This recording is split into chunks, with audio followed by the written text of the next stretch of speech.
Ay! Boss! Ito pala ipapakilala ko sa inyo yung tumulong sa akin nung may nag-snatch ng wallet ko. Siya ba? O, si Sir Josh. Ito yung boss ko, si Sir Diego. Maraming salamat pala. Ako nga pala si Diego Bertudes. I'm Jesus Tomacros Jr. You can call me Josh. Jesus Tomacros Jr. Ikaw ang anak ni Jesus. Kat, iwan mo muna kami.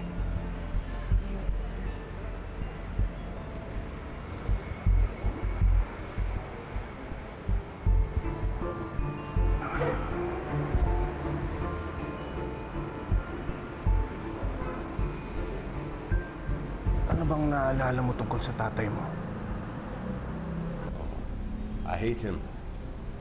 Siya ang dahilan kung ba't namatay ang nanay ko.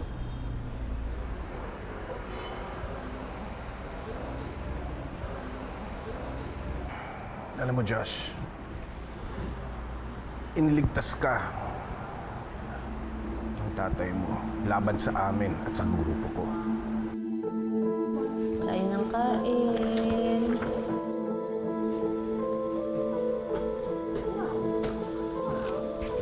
Ay, napadaan ho kayo.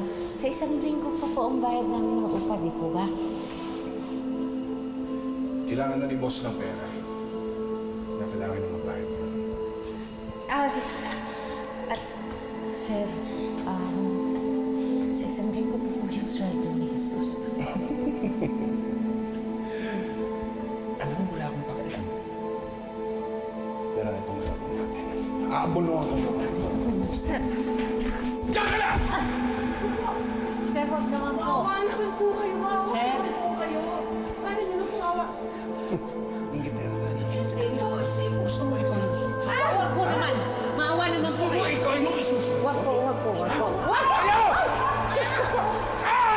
Diyan ka! Ay, bakit na?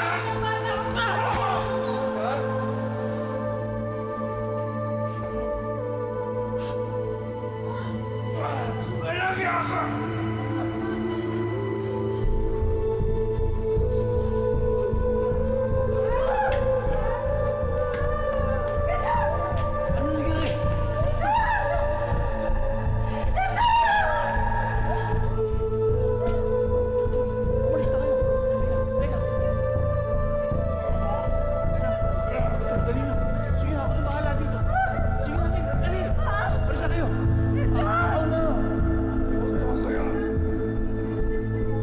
Matagal-tagal rin nagtrabaho ang tatay mo sa amin.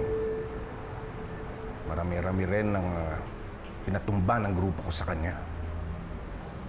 Mga businessmen, pulis, kalaban sa mga racket, kahit mga politiko. Alam kong labag sa loob niya ang mga pinapagawa namin sa kanya. Pero wala siya magawa.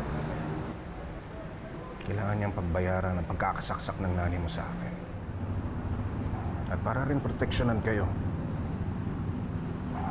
Alam mo ba,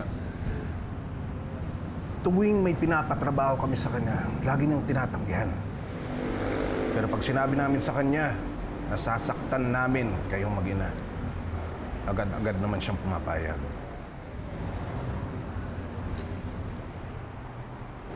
Josh, mahal na mahal ka ng tatay mo. Kahit hindi nyo na siya kapiling ngayon, buong buhay niya kayo pinoteksyonan. Gagawin niya ang lahat. Huwag lang kayo masaktan. Josh, mali ang pagkakakilala mo sa tatay mo.